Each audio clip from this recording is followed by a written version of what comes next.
qual é, Felipe Bueno, ouvinte querido, ouvinte querida, o objetivo final do Poder Judiciário? Né? Para que serve a justiça? Alguém vai dizer, não, o nome já diz, para fazer justiça. E é, óbvio.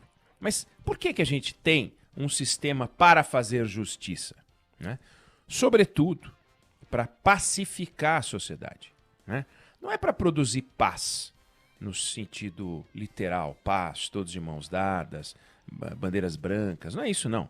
Pacificar significa dar uma palavra que deixe claro o caminho que a sociedade tem que seguir sempre que houver uma controvérsia. Controvérsia grande o suficiente a ponto de uma parte acionar o Poder Judiciário. Então temos uma dúvida importante, vamos ao Poder Judiciário e o Poder Judiciário nos orienta. Esse é o caminho a seguir. Agora, o Poder Judiciário não é algo monolítico. Né? O Poder Judiciário é formado por pessoas, milhares de operadores do Poder Judiciário. Então, num sistema piramidal, a gente vai organizando, porque o Poder Judiciário não faz outra coisa senão interpretar as leis. E as leis nem todas são aqueles quadros, né, que você acha que são fotografia, de uma clareza.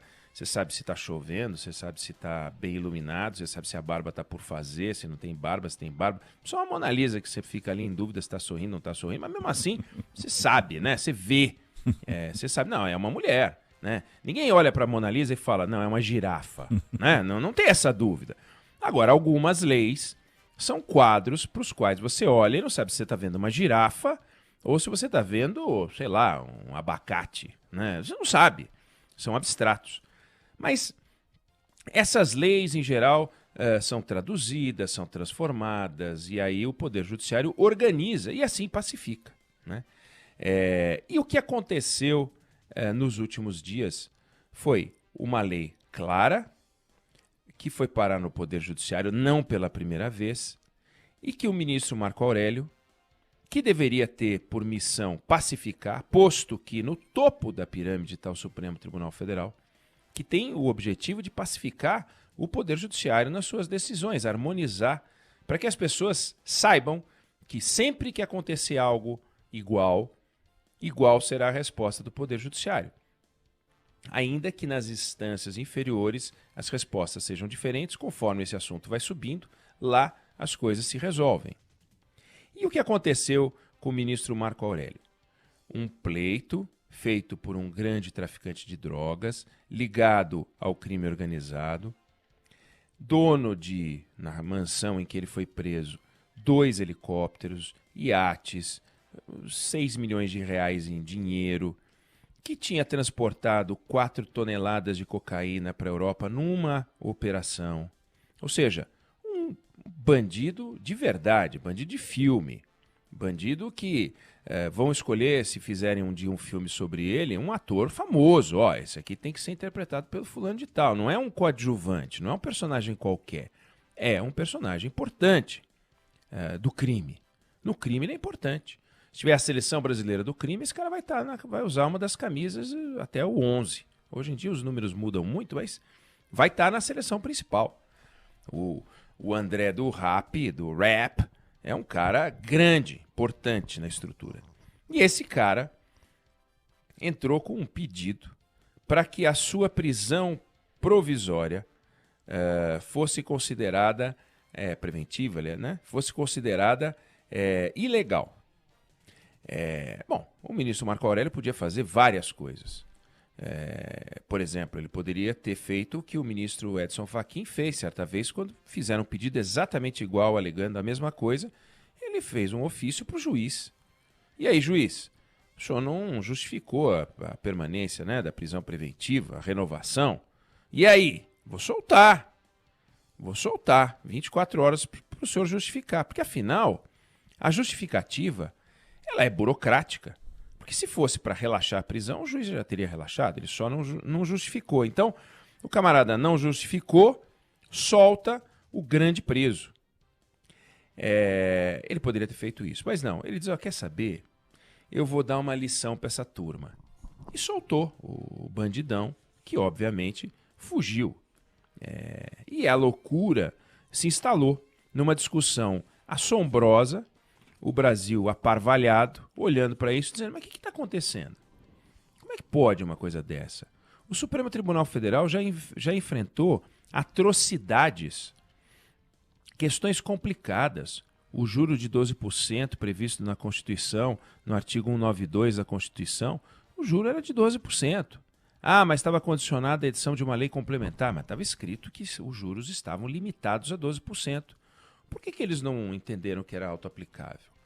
Porque eles perceberam, observando a realidade brasileira, que era preciso usar o bom senso. Por que o Supremo às vezes usa o bom senso e às vezes não usa o bom senso? Porque eles querem, porque eles são supremos, porque eles estão no topo da cadeia alimentar.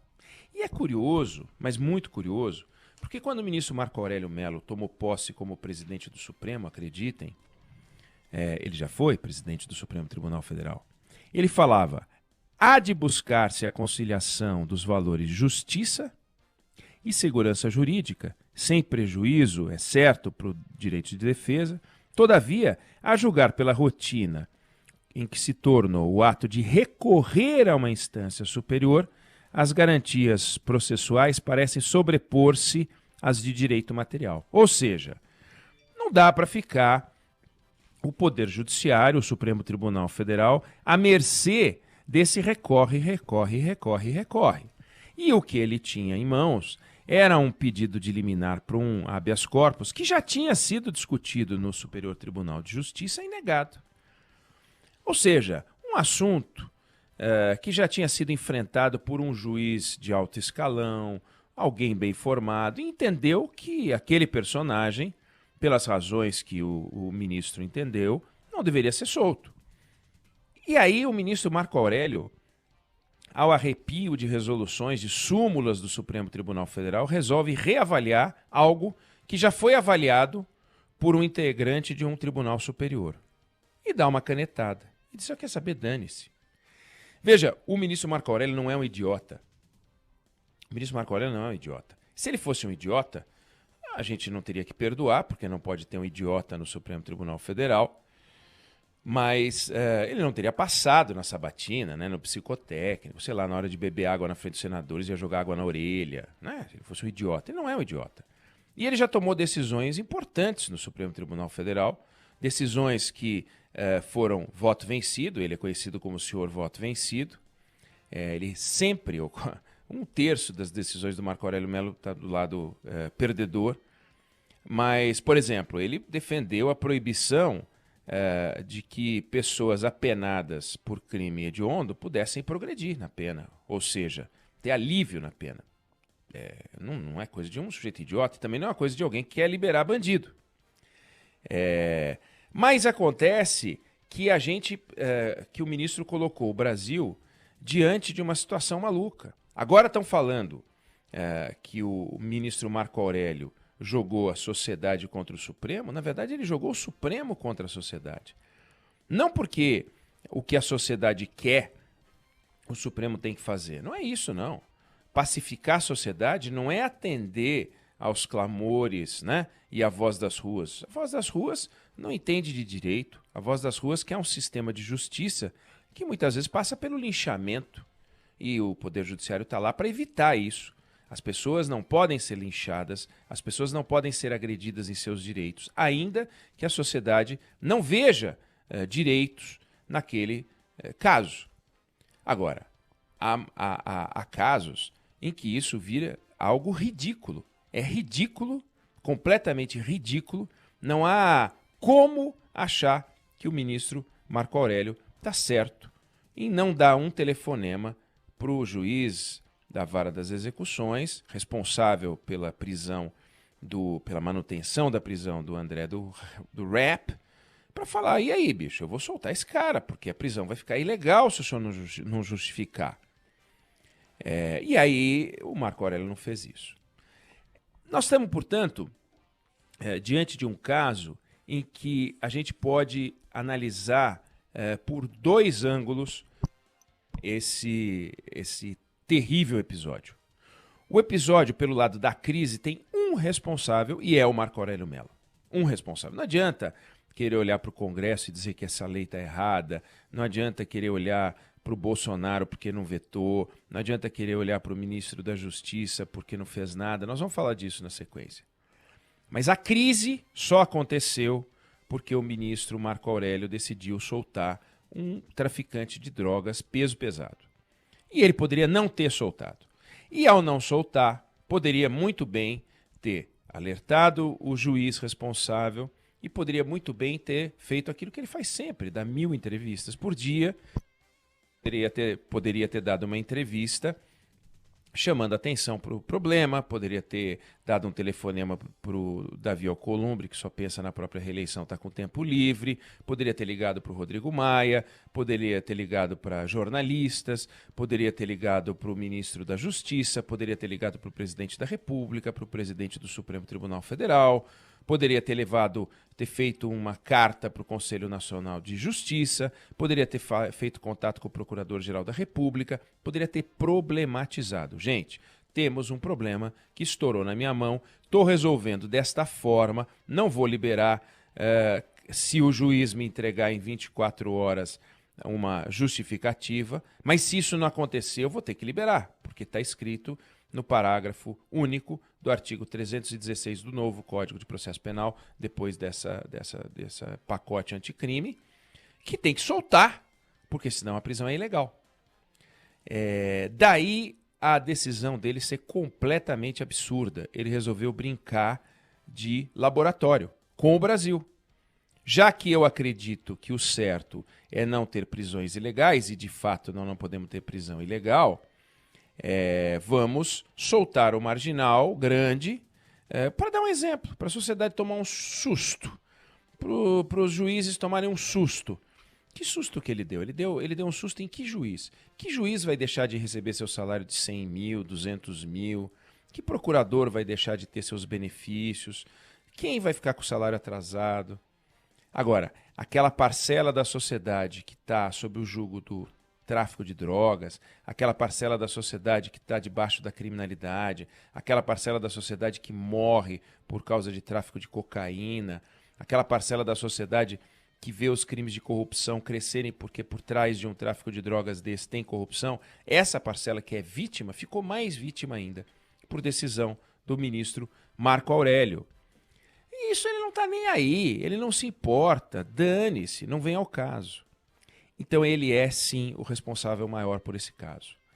A lei, ela não é uma lei ruim quando ela diz que ninguém pode ser preso por mais de um determinado período sem justificativa. Nada mais natural do que combater o direito que os juízes se dão de não cumprir prazo nenhum, de fazer o que bem entendem, de botar alguém na cadeia e deixar lá apodrecendo. Não pode ser assim. Não pode ser assim. Agora, da mesma forma que existe um regime especial para marginais do tipo André do Rap, da mesma forma que existe uma legislação específica para esses camaradas, da mesma forma que existe uma atenção especial das autoridades para esses caras, por que a lei não tratou de fazer o parágrafo 2º, o parágrafo único, ser 2 parágrafos? No primeiro diz: todas as prisões têm que ser justificadas a cada 90 dias, sob pena de se tornarem ilegais. E parágrafo 2º, no caso de, e aí especifica, esse prazo passa a ser de 180 dias. Ou o prazo fica suspenso quando o juiz preencheu o documento 326 porque enquadrou o criminoso em tráfico internacional de drogas, assassino em série, estuprador, sei lá. Por que não? Porque os deputados não estavam nem aí, porque os senadores não estavam nem aí, porque o deputado que propôs a emenda, e não veio ao caso crucificá-lo, botou essa emenda, ela foi votada, 2 pessoas votaram contra, o Congresso aprovou. Aí o juiz Sérgio Moro, que apresentou o pacote anticrime e que não colocou este artigo, até propôs o veto desse artigo, mas ele propôs o veto desse artigo não pelas razões que a gente está vendo agora estourar. Ele propôs porque ele entendeu o seguinte: é muita burocracia. Nós não temos que ser burocratas, é muita burocracia para o sistema.